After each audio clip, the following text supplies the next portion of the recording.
Olá pessoal, eu sou o Fernando Rocha e esse é o nosso podcast Na Medida do Possível ou Quase.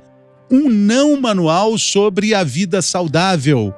Não manual porque felizmente a gente não tem manual.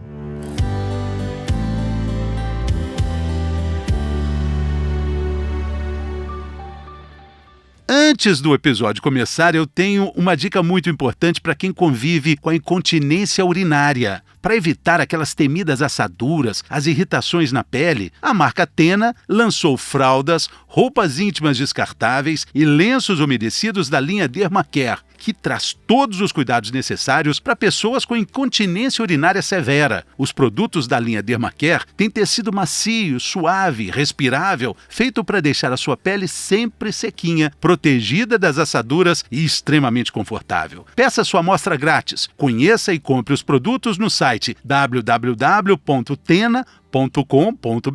Cuide de si mesmo, cuide da sua pele, da sua autoestima com os produtos da marca Tena, líder mundial em produtos de saúde e bem-estar. Vamos agora ao episódio dessa semana.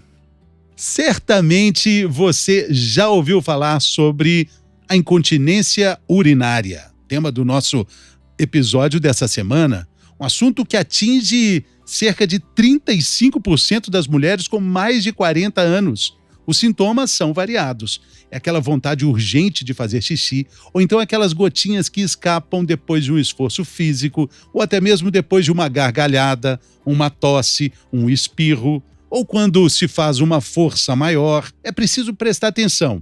E é preciso também, principalmente, entender que perder xixi não é normal. Embora seja mais comum nas mulheres, a incontinência urinária também atinge os homens. E no episódio dessa semana, a gente vai entender o que é preciso fazer para prevenir e também tratar a incontinência urinária. Quem participa conosco é a Maria Alice Leles, enfermeira especializada em incontinência urinária, doutorada em Ciências da Saúde pela Unifesp. Está aqui conosco no estúdio, bem-vinda, tudo bem? Tudo bem, muito obrigada, Fernando, pelo convite. É um prazer estar aqui com vocês. Alegria ter você aqui conosco para falar de um assunto que tira muita qualidade de vida das pessoas, né? Atrapalha o bem-estar, né, Maria Alice? Sim, é um assunto que ele é tabu, ele fica como se fosse escondido, as pessoas não falam muito sobre esse assunto, mas apesar dele estar escondido, ele interfere no dia a dia de quem tem incontinência urinária, interfere no trabalho, interfere no convívio com outras pessoas, interfere no sono muitas vezes, então tem um impacto muito grande e que aí sim decresce a qualidade de vida da pessoa. Exatamente, olha, você falou uma coisa muito importante, até o número de vezes que a gente acorda para ir ao banheiro pode servir de diagnóstico para a gente entender a possibilidade de uma incontinência urinária, né? Exatamente. Tem alguns comportamentos, né, que a gente chama de mais fisiológicos, porque a bexiga urinária tem uma capacidade no adulto de armazenar um volume e que o ideal é que ele, armazenando bem essa capacidade, ele consegue ou dormir uma noite inteira sem acordar para urinar ou acordar uma vez para urinar. Agora, aquela pessoa que acorda 2, 3 ou 4 vezes para urinar, já está apontando, se houver um problema de bexiga, já está apontando, então, que tem alguma coisa precisa ser feita. Porque, às vezes, ele acorda por outro problema, por ansiedade, né, por preocupações. Mas se a bexiga que o está acordando, já precisa de uma avaliação de um especialista. Podemos dizer, então, que depois de 2 vezes, acordar mais de 2 vezes para ir ao banheiro à noite para fazer xixi, já é um ponto de alerta, sim, um ponto de atenção. Uhum. E o que é interessante, né, que você estava dizendo, os desdobramentos atrapalham o sono e atrapalha também comportamentos saudáveis, porque quem tem incontinência urinária acaba colocando a culpa, estou fazendo aqui um sinal entre aspas, na água, aí para de se hidratar. Essa história é muito frequente, né? Para não perder urina, aí eu fico desidratada, né? Faz uma escolha maluca, né? Uma escolha que é uma escolha ruim, porque nós sabemos que a gente precisa ingerir um volume de líquido diariamente para manter o funcionamento do organismo, para contribuir. A gente sabe que precisa fazer atividade física, e atividade física também, em algumas pessoas tem perda urinária, pode aumentar a frequência da perda urinária.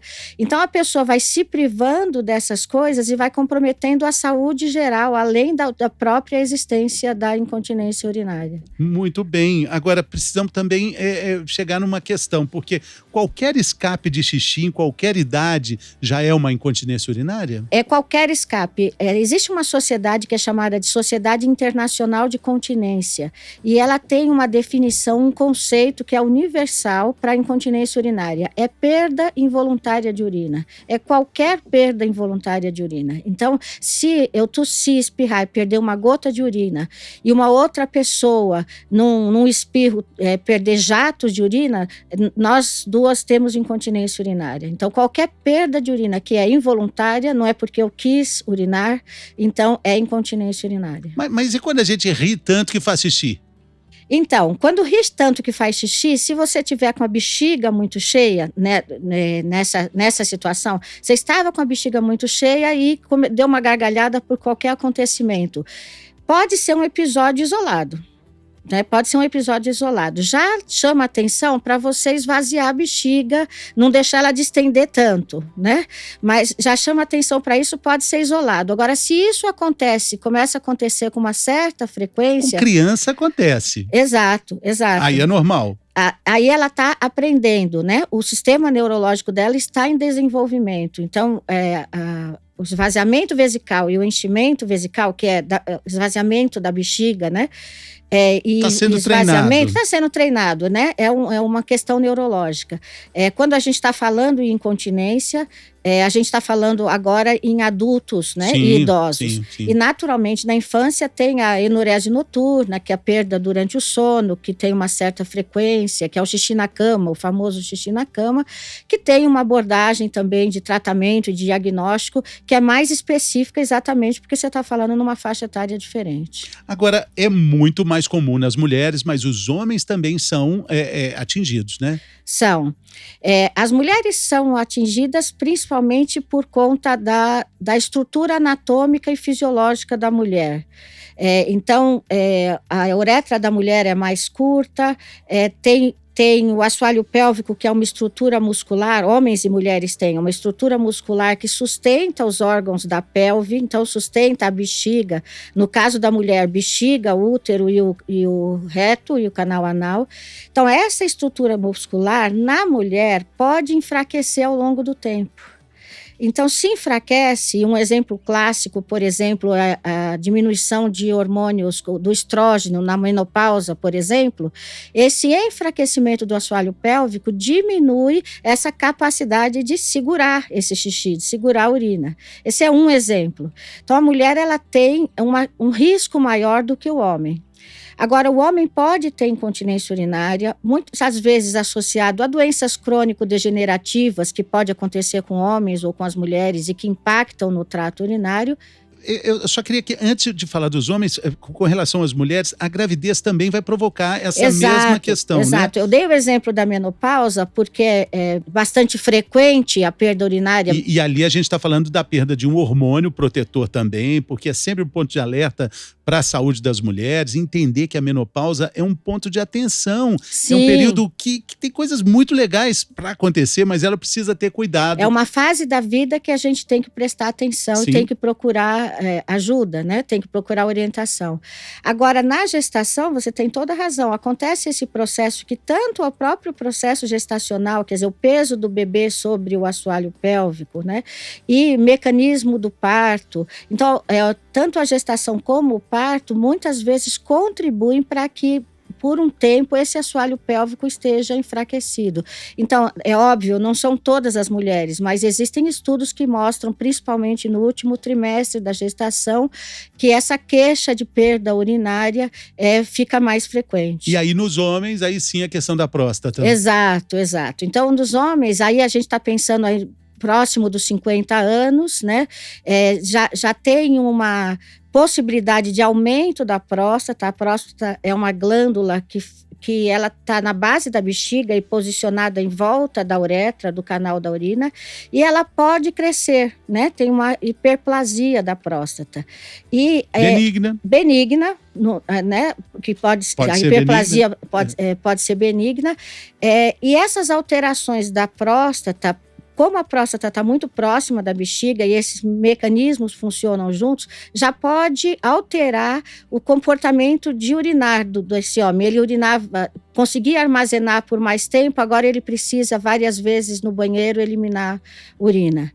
Quando a gente pensa já no câncer de próstata, feito o diagnóstico do câncer de próstata, em muitas vezes a conduta é cirúrgica, é uma retirada da próstata. E essa manipulação cirúrgica da próstata, em alguns casos, no pós-operatório, alguns homens podem evoluir com incontinência urinária. A urgência também, né? Isso. A urgência tem muita relação. Urgência urinária é aquele corre-corre, né? Isso. E ela está relacionada também com a incontinência. Tá. Você está falando dos dois principais, dos mais comuns tipos de incontinência urinária. O primeiro que você citou foi o desforço, que é quando a gente tosse, espirra e perde um pouco de urina. Então, esse nome é um tipo de incontinência urinária aos esforços. Está associado a esse mecanismo de enfraquecimento do assoalho pélvico. Quando a gente fala de urgência, a gente está falando mais sobre o comportamento da bexiga. A bexiga, quando armazena a urina, ela fica em repouso. A bexiga também é um músculo, chama músculo detrusor. Enquanto a gente está aqui conversando, as nossas bexigas estão armazenando urina. E o músculo está calminho e quietinho lá. Quando a gente chega no banheiro para urinar, existe um controle neurológico que dá ordem para o músculo da bexiga contrair e o esfíncter, aquela região muscular em volta da uretra, relaxar para a urina poder passar. Isso é fisiológico. Então, quando eu vou urinar, bexiga contrai, esfíncter relaxa. Quando eu estou armazenando, o esfíncter está contraindo e o detrusor, o músculo da bexiga, está relaxado. Aonde que entra a urgência? Quando eu estou armazenando urina e a bexiga fica com pequenas contrações. Ela não está eliminando a urina, mas faz pequenas contrações que vai me dando essa característica de urgência. Preciso ir ao banheiro, precisa ir ao banheiro. A pessoa que tem incontinência urinária por urgência, ela sente ela percebe essa mensagem de urgência, não precisa ter um volume alto dentro da bexiga, ela percebe essa mensagem de urgência, enquanto ela caminha para o banheiro, escapa um pouco de urina. Aí é incontinência urinária por urgência. E esses tipos, eles vão evoluindo, porque a gente sabe que tem a incontinência urinária severa. Aí o problema fica mais sério, né? Os tipos, se não procurar tratamento, tanto na urgência quanto na de esforço, que são as mais frequentes, pode evoluir sim. Você falou de uma outra questão que está relacionada aos diferentes tipos de incontinência urinária, que tem a ver com a intensidade da perda urinária. Então, uma pessoa pode ter incontinência de esforço e contar a história que quando ela espirra, ela perde gotas de urina. E outra pessoa pode contar que quando ela espirra, ela perde vários jatos de urina. Então, além do tipo de incontinência urinária, uma das coisas que impacta também na qualidade de vida é a intensidade da perda urinária. Então, aquela pessoa que perde um volume maior e perde com mais frequência, ela deve ter um impacto maior, vai ter um impacto maior na sua qualidade de vida. A questão do severo pode estar relacionado a esses tipos de incontinência urinária que nós já falamos, mas também pode estar falando de uma pessoa com incontinência funcional, que é um tipo de incontinência que está bastante relacionado com uma pessoa que está mais fragilizada, porque teve uma doença ou uma situação aguda, como um acidente vascular cerebral, ou uma doença de Parkinson, ou por algum motivo está acamado, e aí ela não tem nenhum controle sobre a bexiga. Então, tudo que é produzido é eliminado como incontinência urinária, de forma involuntária. Nesses casos, a gente chama de incontinência funcional. Então, pensa numa pessoa idosa ou um adulto que esteja utilizando um andador e ele até tem a vontade de ir ao banheiro, mas enquanto ele caminha com o andador para o banheiro, ele, sem controle nenhum, perde um volume muito grande de urina. Essa pessoa tem incontinência severa. E numa outra ponta, uma pessoa que, por exemplo, tenha uma demência, E mesmo que consiga caminhar para o banheiro, mas aí, no caso do Alzheimer, que é um dos exemplos mais frequentes, em alguma fase do Alzheimer, ele não reconhece muito bem a vontade de urinar. E nem reconhece algumas vezes o local adequado para urinar. E aí ele pode perder o volume de urina, e aí por um déficit cognitivo, não necessariamente um déficit físico. Pode estar acompanhado de um déficit físico, mas aí o cognitivo é mais importante. E aí a gente tem os quadros de incontinência severa. Que situação desagradável, né? Você está falando, a gente está imaginando, imagino também que quem está acompanhando aqui o nosso episódio está imaginando como isso é desagradável socialmente, emocionalmente falando também, né? Você vê que tem impacto, independente da intensidade, o impacto é na vida pessoal e é na vida social também. Porque você imagina uma mulher que, ainda que a perda urinária seja em gotas, ela fica preocupada se os colegas de trabalho estão sentindo o cheiro de urina, se o parceiro está sentindo o cheiro de urina. Roupa de cama, sofá, Exato. Cadeiras, tapetes. Exato, se fica úmido, né? Quando ela levanta, se aquele local fica úmido. Então, ele tem um impacto na qualidade de vida, independente da intensidade. Quando a gente chega na outra ponta da incontinência severa, tem outras pessoas envolvidas no cuidado. O familiar que está cuidando, o cuidador, a pessoa que vai visitar o domicílio. Então, essa questão da perda urinária, ela traz consequências não só físicas imediatas, mas ela também impacta realmente na qualidade de vida das pessoas. E eu imagino que há algum tempo atrás, o cuidado com essa condição de saúde era muito precário, né? Mas eu estou falando de poucos anos, de 10 anos para trás, existiam poucos recursos. Estou falando de recursos físicos mesmo, né? A não ser a famosa fralda geriátrica, que é muito agressiva, até mesmo para uma pessoa que está com uma condição ainda de perceber o impacto que uma fralda geriátrica daquelas convencionais pode causar na vida dela, né? Exato. Muitas vezes as pessoas pensavam que fralda era a única solução, né? Então, imagina que a pessoa perde urina algumas vezes durante o dia e a família já fala, precisa usar fraldas. E aí a pessoa associa com o final da vida. A autoimagem fica... Cuidados paliativos, Exato. Né? A autoimagem fica comprometida. Então, você tem razão. Há algum tempo atrás, nós tínhamos poucos recursos, poucas possibilidades. Hoje, respeitando exatamente essas diferentes características da incontinência, existem disponíveis no mercado absorventes, por exemplo, absorventes específicos para incontinência urinária. Então, para aquela mulher ou para o homem que tem uma incontinência leve, existem absorventes masculinos e absorventes femininos em diferentes tamanhos para atender a necessidade daquela pessoa. Então, combina com o uso de uma roupa social normal. Normalmente. Pode ser, como se fosse uma cueca, uma calcinha. Esse já é o outro produto. O absorvente é o que parece um absorvente mesmo de fluxo menstrual feminino. O do homem é um pouco triangular. Sim, mas isso combina com a cueca. Eu estou dizendo assim, não aparece tem na roupa. Nenhuma, exatamente, né? Não aparece na roupa. Então, se a pessoa tem incontinência leve ou de leve a moderada, ela pode se adaptar com um produto desse. Naturalmente, ela vai experimentar e vai ver qual é, dentre as opções, o que melhor atende à sua necessidade. Tem outros modelos que veste como calcinha ou como cueca. Aí a gente já está pensando numa pessoa com incontinência moderada e com incontinência severa. Mas que, ao invés da fralda, como você estava falando, que tem os adesivos laterais, ele facilita o uso do banheiro. O que veste como cueca ou como calcinha, que nós chamamos de roupa íntima.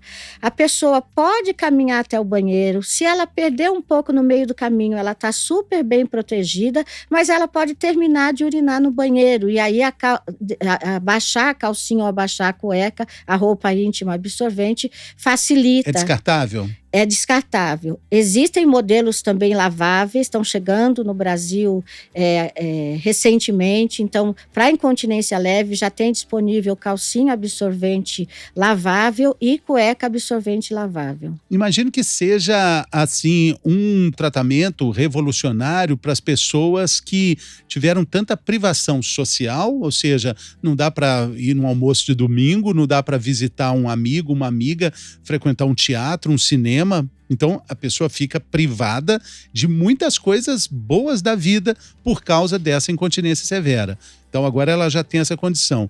A questão da hidratação, não vai tomar água porque não vai se submeter ao risco de um volume maior. De um volume maior. Uhum. E todos esses equipamentos, eles vão trazer essa qualidade de vida, né? Sim, eles contribuem para a qualidade de vida, né? Então, é sempre bom lembrar que incontinência urinária tem tratamento. Então, a gente fala desse tabu e as pessoas não contam muitas vezes na consulta médica que tem incontinência urinária. Então, a ideia é que as pessoas falem sobre o assunto e uma avaliação médica criteriosa vai falar das possibilidades de tratamento de acordo com o tipo de incontinência.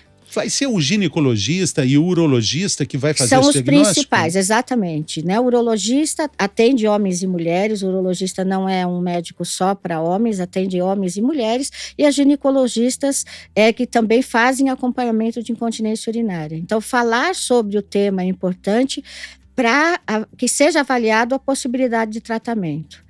Enquanto está em tratamento, enquanto o resultado do tratamento não alcançou o que o cliente quer, o paciente quer e o profissional de saúde quer, então aí sim existem esses produtos que protegem a pessoa e, como você disse, dão tranquilidade para ela continuar a sua vida social e profissional. Como é que é a adaptação a esses produtos? O primeiro critério é conseguir entender se a perda urinária é leve, moderada e severa, ou severa, e escolher o produto adequado. Quando a gente fala de incontinência severa, que tem esse maior impacto que você estava falando, existem disponíveis os modelos tanto de fralda, que tem indicação sim para uma pessoa acamada, como o modelo que veste como roupa íntima. Então, mesmo uma pessoa com incontinência severa pode utilizar esse modelo que veste como calcinha ou como cueca e continuar suas atividades do dia a dia estando protegido. Uma outra coisa que é importante, que faz muita diferença no dia a dia, é que são produtos que neutralizam o odor de urina, que tem uma tecnologia que interfere para diminuir essa possibilidade de odor e a pessoa se sentir mais confortável. Então, nem o ambiente, no caso da incontinência severa, nem um quarto, se a pessoa tiver acamada, que pode estar utilizando uma fralda, nem ela na sua atividade, na sua casa ou indo para um evento social, ela vai ficar preocupada com o cheiro de urina, porque isso também afasta do convívio social. E é importante dizer, né, Maria Alice, que às vezes a própria pessoa não percebe o cheiro da própria urina, né? Exato, e quem percebe mais são as outras pessoas, e infelizmente as pessoas vão se afastando, né? Então é muito importante esse espaço que você está abrindo para poder falar que existe sim tratamento, e mesmo nos casos em que o tratamento não é possível ou não cura, quer dizer, pode diminuir, mas não cessa a perda urinária, mesmo nesses casos, essas pessoas têm à sua disposição produtos que podem trazer um resultado positivo na qualidade de vida. Exatamente. Os tratamentos são variados, eles passam por até mesmo o reforço do assoalho pélvico, né? Ginásticas para fortalecer esse chamado core, né? Essa musculatura, esse conjunto de musculatura. Existem remédios, existem medicamentos, mas como nós estamos falando de algo tão amplo, que abrange, puxa, nós estamos falando 35% das mulheres com mais de 40 anos, então são casos muito específicos. A sugestão aqui desse episódio é do uso de equipamentos que vão minimizar o problema durante o tratamento e dar mais, isso é fundamental, mais qualidade de vida, mais hidratação, mais vida social, né? Isso é muito importante. Exatamente. Essa abordagem, quando é feita pelos profissionais de saúde, de uma forma geral, eles falam não só dos exercícios do assoalho pélvico, que vão fortalecer essa musculatura, como você falou, e conseguir trazer resultados, benefícios, né, nos resultados, mas falam também dessa mudança comportamental. Quer dizer, eu posso me hidratar e devo me hidratar. Talvez eu deva diminuir um pouco o líquido à noite antes de dormir, para não acordar tantas vezes à noite para urinar. Então, tem algumas medidas que vão sendo discutidas com a pessoa que tem incontinência, que vão trazendo melhora no todo, né, exatamente. sobre a perda urinária. É um assunto dinâmico, porque a gente ficaria aqui até amanhã de manhã de tarde falando sobre isso nos mais idosos. Levantar à noite também acrescenta aí o risco de quedas, né? Enfim, é muito interessante falar sobre isso, porque a gente está falando sobre qualidade de vida, né? Para terminar, eu queria falar de um cuidado também, que a urina acaba irritando a pele. Então é uma atenção, é um ponto de atenção também no uso dos equipamentos que a gente está falando sobre eles. Exato. Quando a gente, a preocupação com a fralda ou com a roupa íntima, a primeira preocupação sempre da pessoa ou da família que cuida é que não vaze urina, né? A primeira que vem na cabeça, né? Assim, tomara que não vaze urina. Só que a gente tem essa outra situação que você citou, que se a pele fica muito tempo exposta à umidade, essa umidade da urina irrita a pele e causa uma lesão. Essa lesão popularmente é conhecida como assadura, mas ela tem um nome técnico que é dermatite associada à incontinência. Essa lesão traz mais desconforto para aquela pessoa que tem incontinência. Ela pode ser prevenida e pode ser tratada se ela estiver presente. Para fazer a prevenção, a gente precisa escolher produtos que absorvam rapidamente a urina, quer dizer, diminui o tempo de exposição da pele à umidade. Então isso a gente chama de proteção da pele, é um passo número 1. Outro passo é que a gente faça a higiene adequada, ou com água e sabonete líquido, ou com toalhas umedecidas que possam limpar e proteger a pele, hidratar a pele. E, além disso, existe no mercado barreiras, cremes que podem ser aplicados como creme barreira, que formam uma película protetora que reforça, então, essa proteção da pele para que a urina não faça essa agressão de uma forma severa e que não cause lesão. Muito bem, tá certo, falamos aí. Eu quero te agradecer, Maria Alice Leles, sobre tudo aí que você disse. Muito obrigado pela generosidade, pela gentileza, sua atenção. Desejar boa sorte aí na sua jornada. Muito obrigado pela colaboração e pela participação aqui. Eu que agradeço a oportunidade e parabéns pelo trabalho de vocês. Valeu. E a gente fica por aqui. Obrigado também pela sua companhia. Lembrando que esse episódio você pode compartilhar com as pessoas que você sabe que vão aproveitar sobre todas essas informações aqui. Muito obrigado e até a próxima semana. Valeu!